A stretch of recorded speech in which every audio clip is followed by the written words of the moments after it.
asks me for my business card so my husband and I could come pray with him. And I pulled out, not my business card, a sanitary pad, a pink square sanitary pad in the palm of my hand.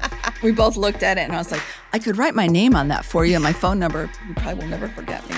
Everyone does everything in a church plant. And if you don't know how to do it, Google it. I saw so many women, so many of the women that I mentored or spoke into, that did not feel like they had a voice. They didn't feel like they were qualified. They didn't even know they had permission. God's given you a voice, but don't be a Karen. You're listening to the Letters to the Daughters podcast, monthly content created as a roadmap to your life. It's all the things I wish I'd known before I messed it up. So grab a pen and a journal and sit in on conversations with authentic guests who bring freedom and wisdom in every episode. Thank you for joining the conversation today, and make sure you follow us on all social platforms. Well, welcome to the Letters to the Daughters podcast, all the things I wish I'd known before I messed it all up. And as you know, we have some amazing women come and just have a conversation, give us some guidance, some wisdom, a roadmap to our life, women that have been through some stuff and come out the other end smiling and much wiser, and I think more grateful for all the lessons. And we have an amazing woman today on the podcast, Dr. Donna Pisani. Doctor, welcome. Thank you. I'm so glad to have you on. It is such an honor to be on today. So I finished this book last night. Pretty amazing. At 11 p.m. I've had it for a few months, but I finished it last night at 11 p.m. And there's a portion in this which I read earlier in the night last night where I actually cried, and I text you, I was crying. And I just think it's so important. So entrusted to lead, cultivate your gifts, build your confidence, discover your God-given purpose. And it's so interesting because this whole conversation is not one that I was ever in or part of or even thought about until I moved to this amazing land of America. Just because of the church context I was in, my parents' church growing up, it was never a conversation. We led equally, like the husband, wife. It was always a married team, always doing ministry, leading, preaching. It was just never a thought. And so, I don't know why no one even told me. They knew I was moving to America. And I literally called my dad. I'm like, why didn't you tell me? So when we moved here, there was a rude awakening to, I guess, just some of the oppression of women, some scriptures. I'm putting my own words on it. You're going to say it much better, more diplomatic, you're that have been great. Vilely taken out of context and used to silence women. And I just found a lot of women were really angry and frustrated, but didn't want to say it. Well, some did. But anyway, we'll get to that. But you have done your research and how you explain so many things in this. And it's not just about that. There's some great leadership tools in here. Like it's expansive. It covers a whole heap of different areas. So I want us to have a conversation, guide us, teach us. And the first question I want to ask you is, for all the women watching, how do they know?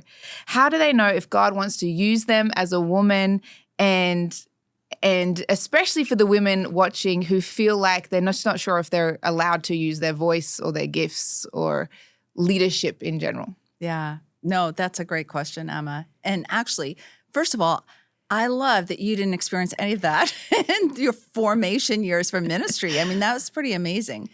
And it's not just in America. It's many places in the world where women don't have value. I mean, how great that Australia actually equalizes the whole leadership platform. I think there are parts of Australia that don't.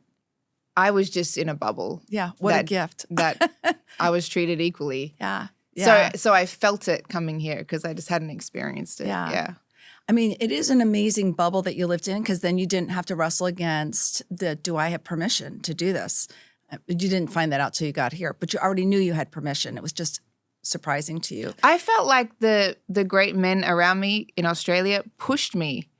It's amazing. Like my pastor, my dad, my husband. So I felt like they were pushing me to do this. And so they were pushing me into my purpose, so I was happy for it. Yeah. But that was my experience. And that was my experience. I mean, Dennis, my husband, of 45 years, he always felt like we should be leading together. We should be doing ministry together. So the early parts of our ministry together, we did missions. So we did everything from like backpacking Bibles in the Himalaya mountains to crusades all over the world. And Dennis insisted that we do it together.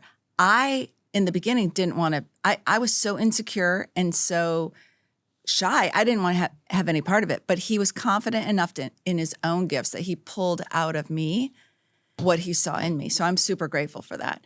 It was after we started in ministry where we started going to places where oftentimes Dennis would say, hey, my wife's going to be preaching this night. And the pastor would be like, well, we don't have women preachers. That like blew my mind as well. And then as we ended up pastoring a church, we always empowered men and women together because it wasn't about like the gender. It was about who is the gifted person that can fulfill the role or serve in that way. So in all of that, I saw so much of this wrestle happening that I just really wanted women to know. I saw so many women, so many of the women that I mentored or spoke into that did not feel like they had a voice. They didn't feel like they were qualified. They didn't even know they had permission. And so that was the heart behind the book. And so I just really feel like for us to know that we have a voice, I mean, I don't know why I never realized this before. It's an obvious part of the scriptures. But when Jesus died and rose again and we're in the garden tomb, this is where the story opens up, and Mary is there just trying to prepare his body for burial, she realizes that the tomb is empty. So she runs to get Peter and John. They see the tomb is empty, and then they leave, and Mary takes a second look, which is really what the book is about. We take a second look at the scriptures that have often silenced women. And I think in our life, we can often look at things at face value and miss the purpose and the heart behind it. And so if you're watching today and you didn't realize you had a voice or you had a purpose or permission, we're going to take a second look through our conversation today. So Mary takes a second look, and this time she sees an angel, and the angel says, why are you crying? Who are you looking for? She begins to retell the story of Jesus, and then she turns and sees somebody she thinks is a gardener, which is, there's nothing in the Bible that's insignificant, right? And then she's beginning to tell, he's like, who are you looking for? She begins telling him the story. And then he says her name, Mary, and she all of a sudden realizes it's Jesus. And in that moment, it's so powerful to me because I think I missed the point that Jesus was standing in the second garden with Mary, redeeming what had happened in the first garden with Adam and Eve. He is now the seed that has crushed the head of the enemy, which was prophesied over Eve. And he now tells a woman, go tell my brothers that I've risen from the dead. So the head of the church, Jesus, has already given women for all time, because that's still echoing over us. His word doesn't have an expiration date on it. Go tell. You have a voice. Go tell. Well, what are we telling? Resurrection. Resurrection not as a noun, just the event, which is powerful in itself, but as a lifestyle. So if you've been listening and you don't feel like you have a voice or you feel like nobody hears you, I mean, I'm just here to tell you the head of the church has already given you permission, has already given you a voice, and he says, go tell. Resurrection. Doesn't matter who you are. You're not insignificant. You have value. So good. There's a chapter, and you talk specifically about, and this wasn't in our questions, but entrustment and I think it is entitled. Mm-hmm. Are they the two? Yeah. Explain that, because that was really good. Yeah. So again, Mary was entrusted by God with a voice to tell. So for me, it was, there's a huge difference between entrusted leadership or influence and entitled influence in leadership. The big difference is this. Entitlement oftentimes looks like a you owe me. Like it can be very often ego-driven, like I deserve the better seat, or I deserve the promotion, or and while you may be entitled, we're entitled to the promises of God, the posture that we come at it is everything. Entitlement also doesn't necessarily mean it's ego-driven. It can be, for me, and this was what was so surprising to me, is entitlement can also have an insecurity side to it. So I hesitate to move out into anything because I don't have enough to begin with. So I am entitled to more it's really a scarcity mentality. Have you heard, you know what a scarcity mentality is like? But they might not have, so you explain it. So it literally means like you fill in the blank. I am not skinny enough, smart enough, educated enough. I'm not pretty enough. So we have this blank that I don't have enough of this.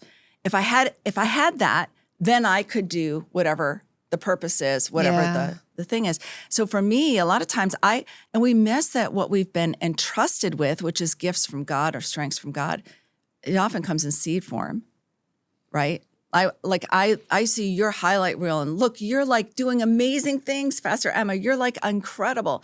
So until my life looks like your life, then I'm just going to hold on to that little seed. But God never gives us an entrustment that looks like an oak tree. It's generally going to be an acorn, and we just have to start using it. So that's the difference. Entitlement and trust. Entitlement keeps us from using what we've been entrusted with. And what happens is you can live your whole life. I think graveyards are full of people who felt entitled to more, but never used what God had given them.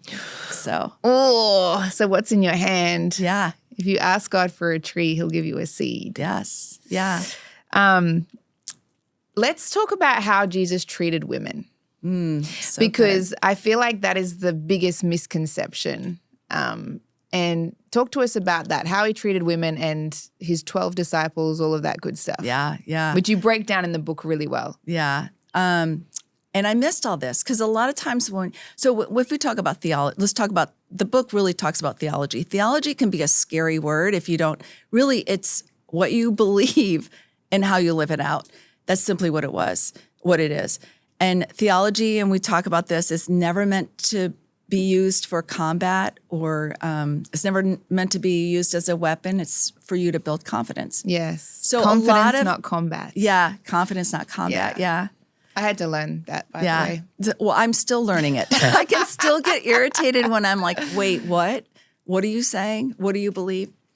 But I do believe that if we're not careful, we can base our theology, what we believe, on just a couple of verses, and we don't understand the context or behind it. So when I started doing this research when I was in grad school, my heart behind this was, I don't want another generation of women to be silenced. So how do we research this so that we're seeing freedom?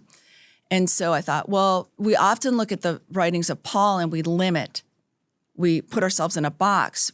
But has anybody ever really seen what Jesus does? How did Jesus treat women? Because he's the fulcrum of our faith. I mean, he's the whole point. So when I started researching it, it blew my mind. So Jesus, first of all, in his genealogy, which none of us, like, we're never going to say, I'm the great-great-great-great-granddaughter of whoever. We don't do that anymore. But back in that day, it was your calling card, your business card. It kind of gave you value and worth. And so Jesus had 5 women in his genealogy, which was not common. Your genealogy, you would like hide the crazy uncle. Like, you don't want anybody to know about that. You definitely wouldn't have put women in your genealogy, but Jesus wanted all of the world to know, because he's flipping the culture on its head, that women were part of his story and part of his genealogy. He wanted them to feel the value and worth. Or we talk about, this is one of my favorite parts about Jesus, was the woman at the well, the Samaritan woman.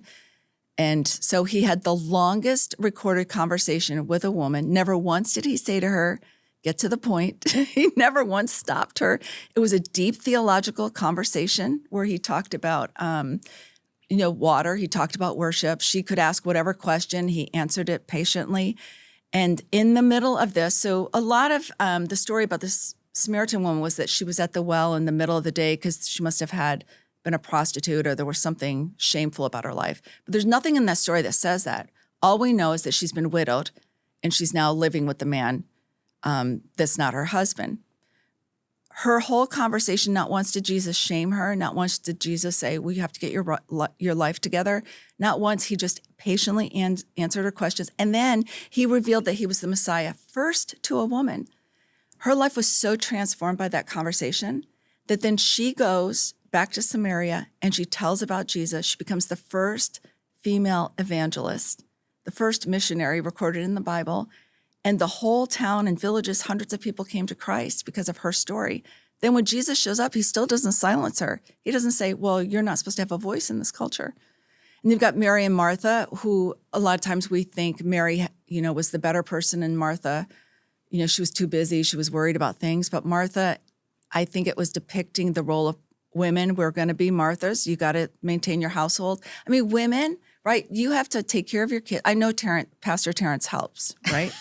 I know. He's a good dad. Yeah. And you're partnering together. But at the end of the day, a lot of the responsibility falls on us. It does. More of the weight falls on the mother. Yeah. It's just the way it is. So then you have to maintain the house. And then if you're pastoring or you're in ministry or you have a job, and then whatever else you're doing, you have to do all those roles. And I think that story wasn't like, are you Martha or Mary? I think it's, we're both. The fascinating thing about that story was Mary was sitting at the feet of Jesus in the role of a disciple. Powerful. We wouldn't we could pick up books from Amazon. We have access to all kinds of education. But back in that day, women were not disciples of rabbis. It was uncommon for women to follow a rabbi. And yet Jesus was the first rabbi to have a co-ed discipleship. And Mary, he was like, she's chosen the better part. Basically saying, Martha, what's going to fuel every other part of your life is making sure that you still sit at my feet and you're a disciple of me. So women were the last at the cross and the first at the resurrection. So Jesus honored and made space for women and added value to them, taught them deep theological truths, which, okay, if we're going to base our theology on anything, let's start there. That chapter where you do talk about Mary and Martha, it was brilliant. I've never had it explained that way, and it all made complete sense. And you break down what, sitting at the feet of a rabbi, and it's so good. What was Jesus's actions and words echoing and redeeming? Break that down for us. Yeah, so I think the Bible is one cohesive story from Genesis to Revelation. And so it would be his story over you as a female. So if we look at Jesus was actually echoing in the second garden what God had established in the first garden. And that was in Genesis 1:28. God created man and woman in his image, and he gave them both authority. So he said, God blessed them, and God said to them, be fruitful, multiply, and fill the earth and subdue it and have dominion. So God gave both man and women equal value and equal roles of authority. And so with the fall, when they ate of the fruit, which again is a beautiful picture of entitlement and entrustment. So they had already been made in the image of God, and the enemy comes to them and says, you will be more like God if you eat from this one tree that God told you not to eat from. Which then, the problem with all of this is that they've been given all these other trees. And entitlement makes you forget what you've already been entrusted with, and makes you feel like you need that one thing, because then you'll be made better if you do that one thing. And so we lose sight of it. So with the fall, they lost what I would call oneness with man and women. # same team. Yeah. Like this is not, in the book, and what I'm talking to you is not like women empowerment and rah women. This is like, we need to function together to see the kingdom of God come to pass. So all of that, fast forward, then Jesus, when he dies on the cross and is resurrected, that's why it was important for him to show up to a woman, because he was redeeming what had been lost in the first garden through entitlement, now entrusting Mary with a voice. So good. Yeah. Talk to us about why it's important to understand context and tone. Okay, so if I said to you, Emma, I'm giving up chocolate, I'm giving up eating chocolate, period. Or I'm giving up, period, eating chocolate. Context, punctuation is everything. Which one would you be? I would never give up chocolate. Yeah, right? The same. I'm the same. Same. Context is everything. If I said to you, Emma, let's do something fun this afternoon with no more descriptors than that, what would be fun for you? This afternoon? Yeah. Well, it's raining. You're going to think this is crazy. It's raining lightly outside right now. And I love walking in the rain. You do? It's really refreshing. It just refreshes me. that is like my favorite thing to do. When it rains just slightly, I will put my shoes on and I just walk around the block with my face. It's the best ever. And my husband just watches from the window and just shakes his head. That's hilarious. I know. That would not be a fun afternoon for me either. I feel like I'm on my own there. I don't know what it is. It de-stresses me. It releases endorphins. It's like, for me, it's the ultimate. I love it. I'm a little unusual, I realize. No, but you know what you love, right? Yeah, I do. Okay, but if I said to you, what would be a fun afternoon for Terrence, what would that be? Oh, sleeping. Oh, sleeping? Sleeping, playing basketball, watching a movie. Yeah. Okay. So then if I said to both of you, hey, let's plan a fun afternoon, and you like put on your rain boots and show up at the front door, and then Terrence has got his basketball shorts on, both of you, the context for a fun afternoon is completely different. Yeah. And the same with punctuation context in the scriptures. So if I don't give context to what's happening in the scriptures, then I lose sight of what it could actually mean. So we can read the Bible and think it's like America 21st century, and it's not. And then we misread what the context behind it was. So also, which I found fascinating, I don't know why I didn't know this before, but there were no like chapters and verses in the original documents. That didn't happen until the 1500s. So a lot of those chapters and verses were helpful for reference, but they cut apart really important information that was not meant to be separated. So that's why it's important to understand context. So when Paul says, I can do all things through Christ who strengthens me, to me, that's like, as a female, I'm going to add one more thing to my docket of schedule, and I can do it all. I don't know about you, but I always put way more in a day than I can actually accomplish. Yes. But we have It's a problem right? that I have. It's hard to say no. You're like, I can do it. And then 11 o'clock at night, you're like, why did I say yes? But Paul actually wrote that from a prison cell. And the context of was that you're going to endure hardship. It doesn't mean add one more thing to your schedule, but we miss the context because we don't know what he was really saying behind it. So we can do that a lot through our theology. So I tried to do in the book is put context. So I want to break down, well, I don't want to. I want you to. Feel free. So when you know this, and I kind of alluded to this at the beginning. So when we first moved here, okay, so in Australia, right before we moved, I was traveling around preaching a lot. And when we moved here to America, it was a very humbling experience. In Australia, and partly because I worked in media as well, it was Emma and Emma's husband, Terrence. We come to America and it is Terrence and his wife. I do not have a name, but all of the even like, pastoral lunches, or you're invited to, we were always both invited in Australia. We move here and it's just Terrence. And I realized, and I won't tell this story because I'll offend too many people, but I'd been here like 2 weeks and I was invited to this pastor's wives breakfast. Now, we don't even use that term. So I was like, sounds so cute. It's like, sounds like a reality show or something. The pastor's wives. Probably the real is. pastor's wives. Yeah.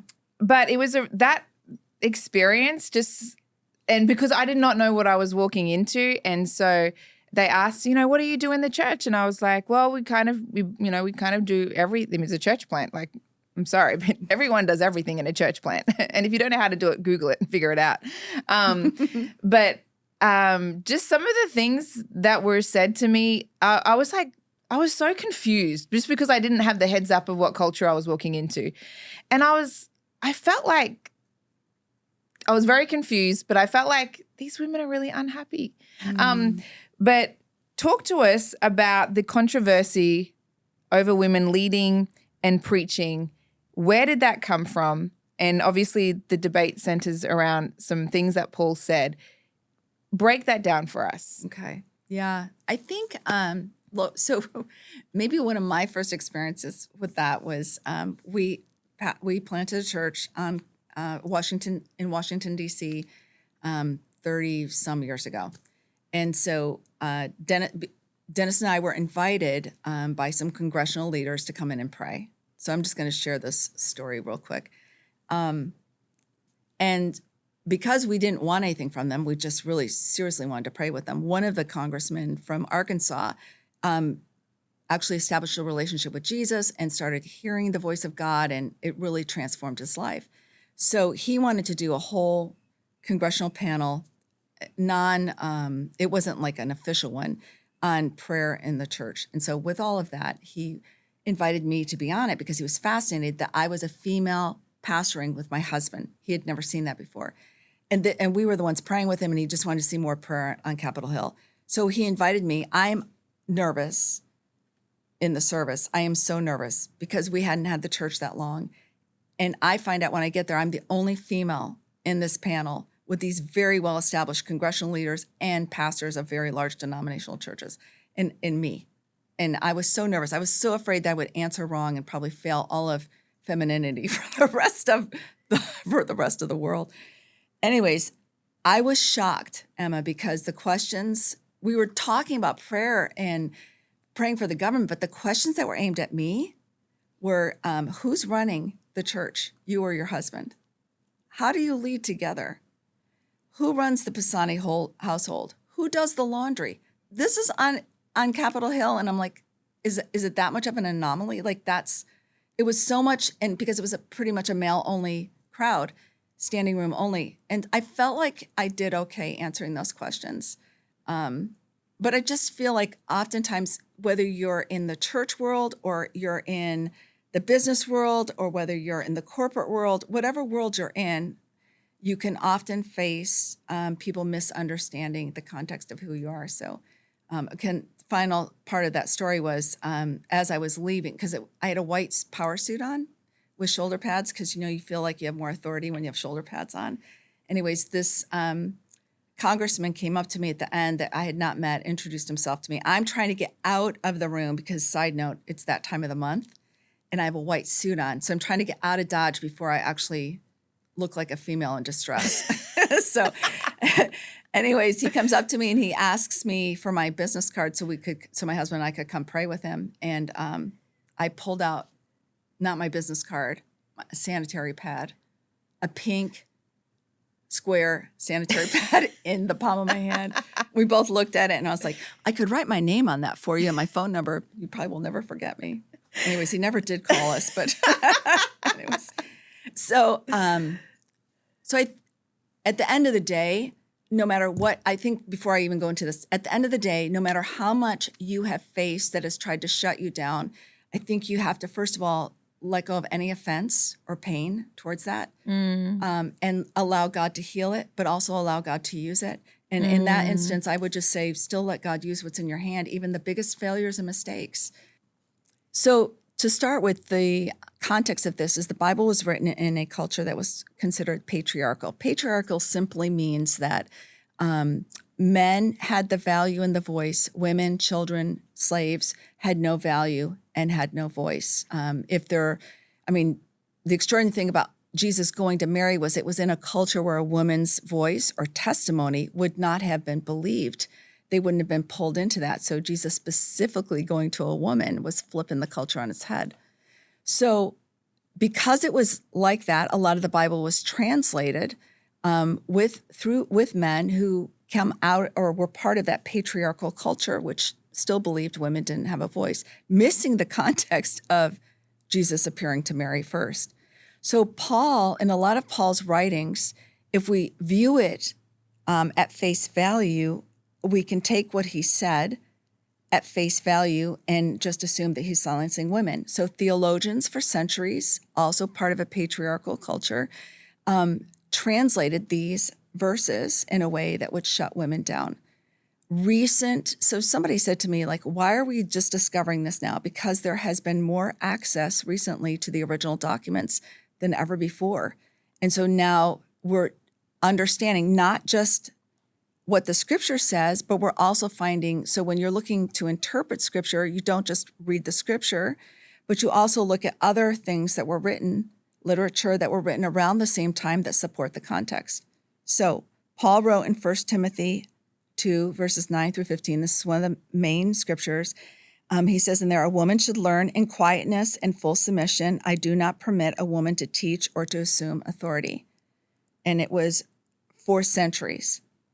Denominations still stand on this verse as to why women can't be used. Well, there's a couple problems with this verse. I'm just going to break it down a little bit. The first Break part it down. Break it down, girl.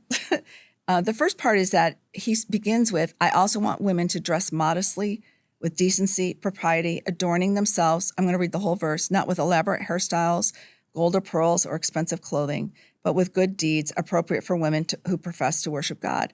So if we're going to take the next verse, which talks about a woman being silent, literally, why are we not taking the first part of this literally? Which means basically you can't wear designer clothing.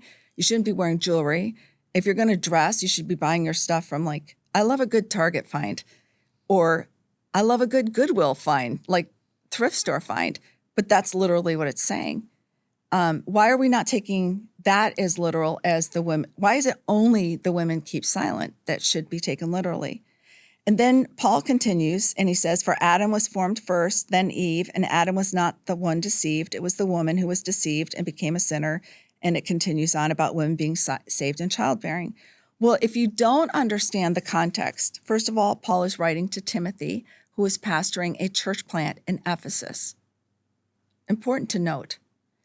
Okay, so if we just look at this, it looks like Paul is correcting women all over to be quiet.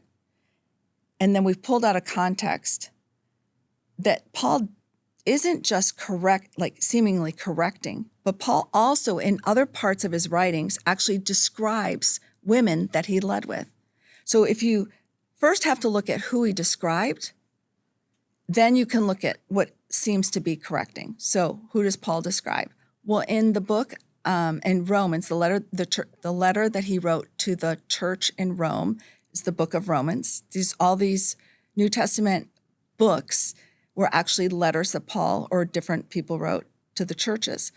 And so what Paul writes in Romans 16 is a list of names. And in that list of 24 names, I never read this, to be honest with you, because I don't know who these people are. And who cares who these people are? You skip over that because you want the more inspiring parts. But out of those 24 names, 13 are women. Mm. And they're described as women in leadership. If you look at the original language, these are women who led with Paul. The first one was Phoebe. Mm. So why is he writing, why does he say in Romans 16, verse 1 and 2, why does he talk? Most people haven't even heard of Phoebe. Phoebe was a gun. Phoebe actually was the person who carried the letter of Romans to the Roman church from Paul. That was 700 miles.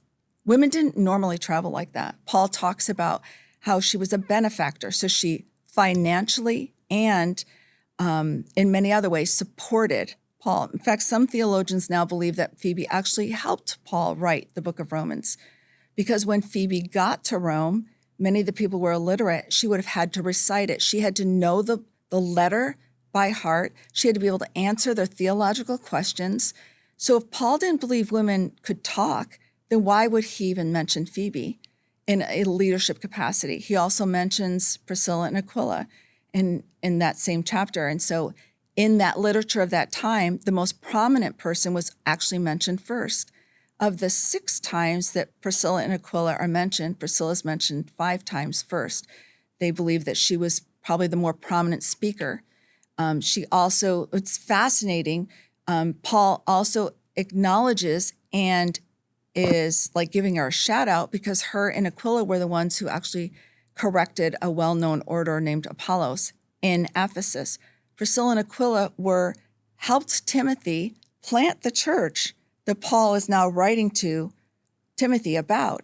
So if Paul didn't feel like women could talk, then why did he acknowledge how great Priscilla was?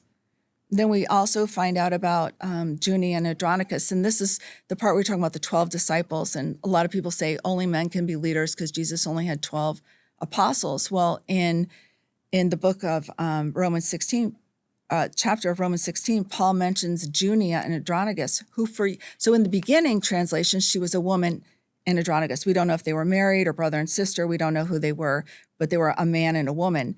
Then in about 300 AD, she had a sex change, and the interpreters translated her as a man. Only in the last 100 years did they realize she actually was a female.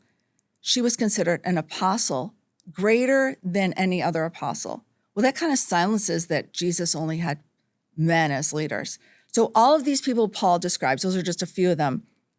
Now we move to 1 Timothy, and I'm like, well, then that, like, was he bipolar? Like, what happened to his theology change midstream? No, I think we've taken this verse out of context. And so Paul is writing to a church plant. This is a long answer to your question. Do you have any questions in the middle? Keep going. It's Okay. brilliant. Paul is writing to a church plant in Ephesus. What is happening in Ephesus at that time is one of the 7 wonders of the world is there. It is the temple. It's called the Artemis temple worship to Diana.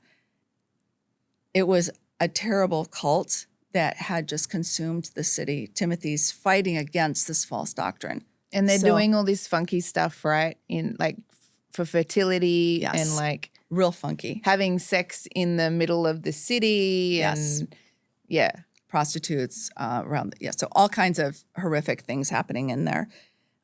So Paul is writing this because these 3 things that he writes about here are about women who were coming out of Artemis worship. The first one was that they would dress specifically so that everybody would know that they were Artemis or Diana worshipers. And so he's dealing with that. He's like, dress modestly. We don't want people to, you don't want to be known because you were a Diana worshiper. You're now a Christian. You're following Jesus. The second thing was that these women believed the teaching that women were more dominant than man. And they often believed that women was created first before man, not equally. And so Paul was addressing that doctrine. He was saying, hey, if you're coming into the church, God's giving you a voice, but don't be a Karen. Don't be entitled. Like use the gift that God's given you in the right way. Don't be domineering. In fact, when it says assume authority, it just means don't be domineering. And then he said, and also the other thing is a woman should learn. Remember, it was a culture where women couldn't learn, so it wasn't Paul was silencing them, he was telling them to learn. And then even the last parts about Adam being formed first, he was saying, here's the whole thing. You're coming out of a false doctrine. Every one of the things mentioned in this verse are countering what the teaching was of Diana worship. So when you take that one verse out of context, you're like, that's wrong. And then they also use this scripture to silence women in Corinthians, which, anyways, do you have any thoughts about that before I go into Corinthians? I love it. I think can you explain just a little more about what was Diana worship, what was happening at the time? Yeah. Because that gave me an understanding of course, I mean, especially having planted a church myself, you're always trying to course correct to the worldly culture that people are coming from because that's all they know. Yes. So you got to speak like these letters were. You got to speak to the issue. Yeah. And like course correct. No, this is how. So you're just speaking directly. So I think if you can you just like for the people that don't even know that that's what he was speaking into, this cult that was operating. Tell us a couple of the things. I just said they were having sex in the city, but they were doing lots of random overtly sexual things. Yes, that was part of it. The other part of it was that women were greater than men. So it was like women, rah, rah, rah. So these women were coming in. They'd given their lives to Christ, but they still felt they were superior to men. And Paul was course correcting that to no, it's hashtag same team. We're going to do this together. The other thing was they would pray to Diana. That she was believed to be the one who would save a woman when she was having a baby in childbearing. So, because also this part of the scripture always messed me up. It says, but women will be saved through childbearing. And I was like, through the years, I'm always like, well, I was never once saved through childbearing. It was always. I actually almost died, but that's fine. Yes, right. Exactly. Almost died. I didn't Jesus I never alive. Saw this come to pass. Yeah, right. Exactly. But the belief was that they would invite Artemis or Diana into their childbearing and she would like save them. And Paul was correcting that. He's like, no, that's not what's going to happen. It's going to be following Jesus in faith. So it was a pretty, he was teaching Timothy how to disciple these women.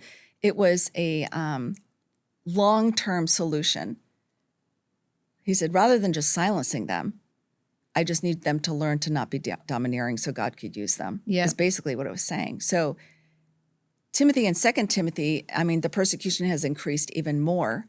But by this point, when he writes 2 Timothy, Ephesus actually has become the center of Christianity, which is so powerful. Did you know that? So first it was Jerusalem, then it was Antioch, and Well, then I only know that Ephesus. because I read your book and finished it at 11 o'clock last night. I know. You deserve a medal or a trophy or something. Nobody has told me that yet. So, so that tells me that what Paul wrote to Timothy on how to disciple that early church, it must have worked because they became the center for Christianity. Yeah. That means the culture was completely flipped on its head. So Paul's writing to a patriarchal culture, as well as a culture now in Ephesus that had women that felt like they weren't. I mean, there were people have said to me, oh, I wish we had like a New Testament church. Really? They had a boatload of stuff going on. It's no different than today. Yeah. So, yeah. And then in Corinthians, where, again, people have used this verse to silence women, it says, let women keep silence in the church, for it's not permitted for them to speak. This is in 1 Corinthians 14. Okay, first of all, if we take that literally, then women shouldn't be speaking in children's church. They shouldn't be speaking in the lobbies. Nowhere should you be speaking. It's like dumb how we've taken things out of context. Aside from the fact, 1 Corinthians also is teaching the church how to use their voice with the spiritual gifts. Yeah. So there's more verses that tell women what to say than there is to keep silent. Yeah. So to those of you who maybe have allowed shame or anything else to keep you silent, your mistakes, you're like, I have way too many mistakes going on. Every time I open my mouth, I don't know what to say. Keep using your mouth, even if you just speak life, Yeah. And the times you didn't, I mean, there's a lot of times. This morning I woke up and I'm not sure I was speaking life in the first few moments of the morning. I was tired, but just God's given you a voice. So, yeah. So good. Yeah. So good. And this book as well, in addition to breaking down all of the scriptures, but it's just so much great leadership stuff, like core leadership tools for women. And I feel like we probably need like a part 2, a whole nother episode to break some of those down. But you talk about having grit. It's the good stuff. It's the good stuff, being led by the Holy Spirit. And yeah, I just resonated with it so much. Thank you so much, Donna. Yeah. Thank you so much. If there was just one thing that you would want the women watching to get, to grasp, to just get some understanding around, or that they would know, what would it be? I think probably find your kind of smart. I think that's I think we go back to probably the biggest insecurity as a woman, not feeling qualified or not feeling like you have the value to add to the room. And I think one of the biggest breakthroughs for me personally is I always felt 2 brain cells short of smart. Like the stuff I'm just sharing with you now, I had fun researching that, but I didn't love school when I was in school. And I never thought about going back to school.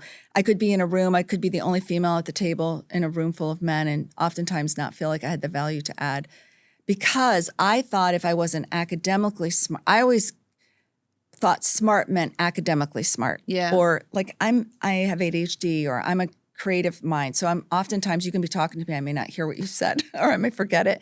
So then you kind of define yourself, or you can define yourself by your failures. But I am 100% convinced that every person, you, Emma, every woman listening right now, you are smart. You just have to figure out your own kind of smart. Maybe it's not academic smart. Like, don't compare who you are to somebody else. Maybe it's you have an incredible gift of creativity, or maybe you are great with people. Like, you can make everybody feel connected, or maybe you're somebody who thinks deeply. You're like an introvert, but you like thinking things through, or maybe you're a writer. Like, we always compare who we are and wish that we were somebody else, forgetting what we've already been entrusted with. And so if I could leave like one thing, it would be, hey, you are smart, you are gifted, and you've been entrusted with more than you could ever imagine. And so don't hide the acorn waiting for it to grow. Plant it, use it imperfectly, fail a few times. Like the book is written, if I could write my failures, there'd be volumes, but you just got to, if you took one step back, I'm sorry, but then take 3 steps forward and just don't stop. I think that's finding your grit. Is oftentimes we think it's based on talent, And I don't think it is. I think it's just based on you're not going to give up.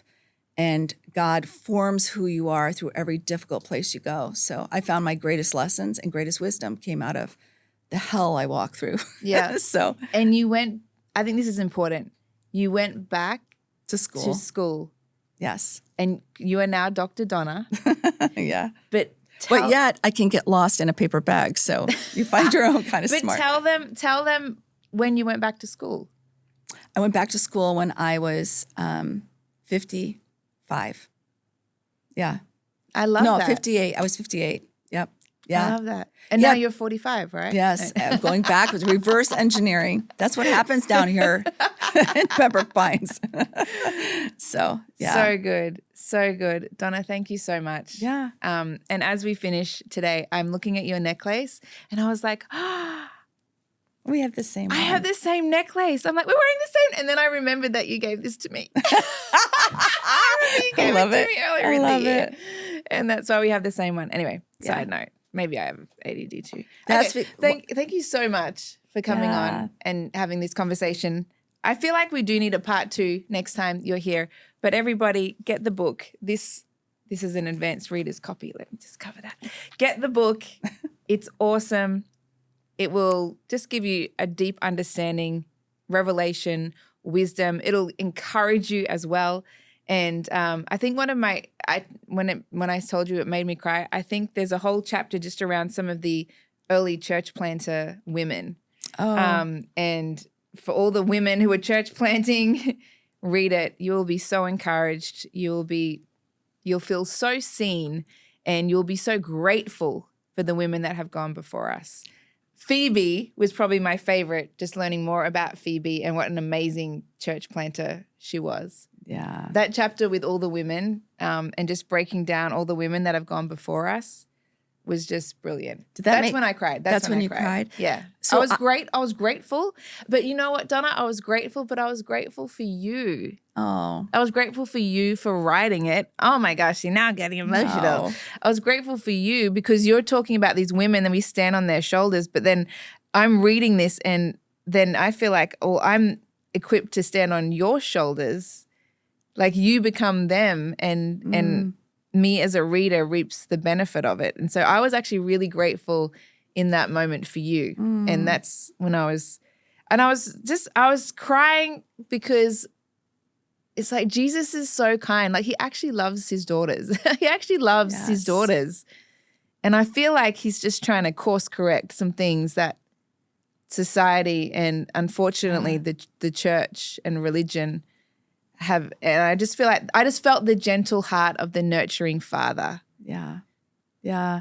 That chapter that brought you to tears, I was sobbing as I was writing it because I think we can become over familiar with what we've been entrusted with. And I wrote that chapter like we stand on her shoulder because I think it was Francis Scott Key who said we can see further when we're standing on somebody else's shoulders. And all of these women and the price they paid. Phoebe was my favorite too. And then I list all their names. But then, reading recently that there were women in the first 300 years of the church who were martyred in lions' dens and for their faith. And I'm like complaining because my Starbucks is late or somebody makes fun of me. There was one that you were telling us about that they pulled her teeth out. Yes. Yeah. I can't remember. I'm very visual. Yeah. Like I visualize all these things. But you can feel like the cost. So then when I got to the end of the chapter, I started thinking about the women whose shoulders I stood on. Grateful for them. I don't know that I had thanked them recently. And then I started thinking, well, my yes, as costly as it may be, is important because then somebody will stand on my shoulders. And Pastor Emma, someone stands on your shoulders. And yeah, I think that's important because women have not particularly been great at holding the door open because of comparison or competition or whatever. Or like there's not that many whatevers. But I think the thing about following Jesus is the goal is for entrusted leadership or influence is that we become more like Jesus. Yes. Which means we don't have to hold on to it. Yeah. We hold on to him. He's holding on to us. And then open the door. We need a company of women. Can you imagine what it sounds like if there are thousands and thousands and thousands of women who understand?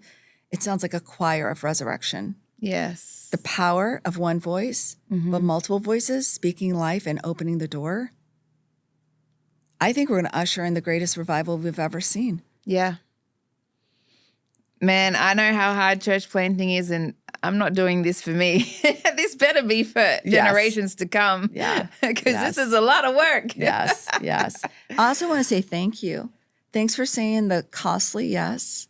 Thanks for keep saying yes. Even hard places that nobody knows about. Thank you. I want to say thank you to you because, Emma, you just radiate the presence of God and the anointing, and you're contending for it, not just for you, but for the men and women around you that God's entrusted to you. So thank you for doing that. Generations will speak about what you have actually seen God do through your yes. Yeah. So Thanks. I think the deepest wells come out of the driest wildernesses. Yeah. That's for sure. Yeah. So thank you. I hope you enjoyed this conversation today. Please make sure you like and subscribe on YouTube and all social platforms. And I'll see you next month for another episode of the Letters to the Daughters podcast.